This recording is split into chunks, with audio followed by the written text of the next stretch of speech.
I think this still scares me so much because it involved my daughter. It's the summer of 2016 and we just purchased a new house. The washer and dryer included with it were brand new. We already had a set, albeit much older. We saw a chance to make a little money and listed them on Craigslist. I hadn't even been aware of the place before my son suggested it. It was surprising to me how fast the call started. We expected it would take the weekend at least before we had a buyer. Several people wanted to pick it up the following morning. Unfortunately, our family was traveling to a reunion and wouldn't be around to let them in. Every caller was told whoever arrived first Monday morning would be the lucky buyer. The terms were set and we headed out the following morning. That night we received a panic call from our daughter. She had stayed behind because of illness. Something truly scary and extraordinary had happened just hours before. She said she was laying in bed, watching TV and heard a loud crash. Then, voices echoed from the living room. Not sure what to do, she stayed still and listened. When she was certain it wasn't us, she grabbed her phone and hid in the closet. The voices of two men drew closer and stopped outside her door. They were talking about looking for something. She feared that they were there to kidnap her.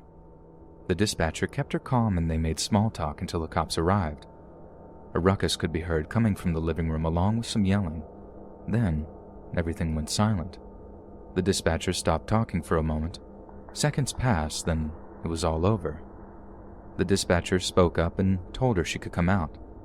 She emerged and introduced herself just as the last thief was being let out. It took a week or two to get the full story. The interrogations uncovered their reason for the break-in. The pair had intended on buying the washer and dryer, at least at first. When I mentioned we'd be out of town, they decided to just break in and take them. Both swore they never knew my daughter was there. I thank my maker they didn't. No telling what could have happened.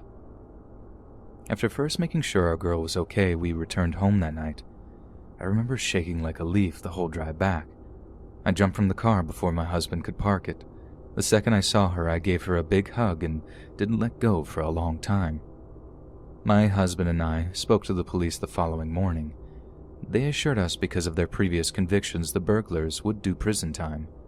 They were still inside the last time I heard and wouldn't be released before 2025. However, with all the cons getting out because of the lockdown, I fear they may be among them. Although our daughter seems to have left it in the past, the long-term effects still aren't clear. If they are released early, I hope any hidden trauma doesn't rear its head and set her recovery back. As for the washer and dryer, a nice young couple picked it up that Monday morning. We happened to run into them a few months ago and they said both units were still working well. I mentioned to them what happened that weekend and they were shocked, but still able to find the funny side.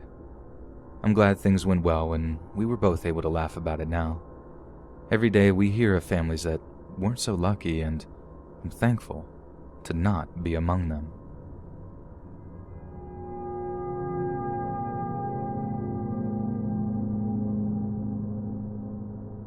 It was May of last year and I had just signed the lease on a new house. It turned out the refrigerator didn't come with the deal. I'd spent most of my money on the house, so I started looking for a cheap one at garage sales. I couldn't find any that way. Then, I remembered Craigslist. After just 10 minutes, one popped up, not far from me. I called the number and a nice lady answered. She said the refrigerator was still for sale, but she couldn't guarantee it would still be there when I arrived. So, against my better judgment, I asked for her PayPal and sent her the $75. She sent me an email confirming she got the money and we set a date for me to pick it up. That Saturday, I texted her, letting her know I was on my way. The house was a nice ranch-style place. I knocked and this hot brown-haired girl in very short cutoffs answered. After I picked my jaw from the ground, I asked her for Sunny. She said that was her and showed me inside. I had zero reason to be nervous. Like the outside, the house was nicely finished and smelled clean. We made small talk for a few minutes until this big dude, at least 6'5". She introduced me to him as John, her boyfriend, and she said he would take me to the refrigerator. She disappeared to the back of the house and I never saw her again. John led me through the kitchen to the garage. He opened the door and pointed to the refrigerator. It was all the way across from me, almost sitting against the overhead door. I could barely see it because the garage itself was so dark. I asked him if there was a light, but he said it had broken and they hadn't had the chance to fix it. No big deal. He had to open the overhead door so I could move it out anyway. I asked him to raise it, but he said it was also broken. He apologized. I was just going to have to bring it through the house. This annoyed me, but I had no choice at that point. There was a little light shining in from the house. It was going to have to do. I took 2 steps, maybe 3, into the garage before I realized that there was plastic on the floor. I looked down and saw that it covered the entire floor. This was when I began getting nervous. I couldn't think of any reason why it would be there except I stopped in my tracks. John's shadow began drawing closer. Everything inside of me said to leave. Suddenly I turned around and walked quickly back. I was surprised to see how close John was actually to me, but I kept going. I weaved around him and said, I forgot my dolly in the truck. I'll be right back." There was a dolly leaning against the wall not far away. He pointed to it and began to say something, but I didn't stop. When I was sure he wasn't behind me anymore, I ran the rest of the way, out the door, all the way to my truck. I hopped in it and tore out of there. I don't know what happened after that. I got a few texts from Dawn, but I erased them without reading them. When I got home, I logged onto Craigslist to report them. I was shocked to see that the listing was already gone. I looked around for another 30 minutes to make sure. They must have erased it right away. I also called the police and made a report. They seemed a little dubious of my claim, but promised to check it out. I never heard from them again, and I don't much care. I'm alive, and that's good enough for me. As for the $75, there was no way I was going to ask for it back. It wasn't worth getting involved with those freaks again.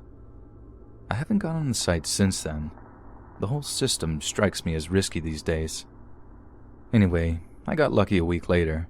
There was a garage sale in my neighborhood that had a used refrigerator. It was $100, but a lot nicer than the one, and it serves its purpose just fine. As I wrap this up, I don't want to give people the wrong idea. I don't think Craigslist is dangerous for you to use. Thousands of folks get stuff off of there every day with no trouble. But after what happened to me, I just don't think it's worth the risk.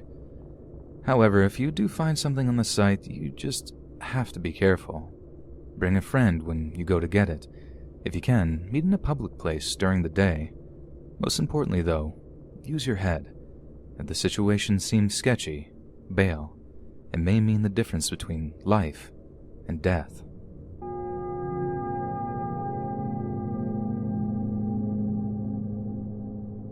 All this happened because I saw a YouTube video about a shelf unit stereo.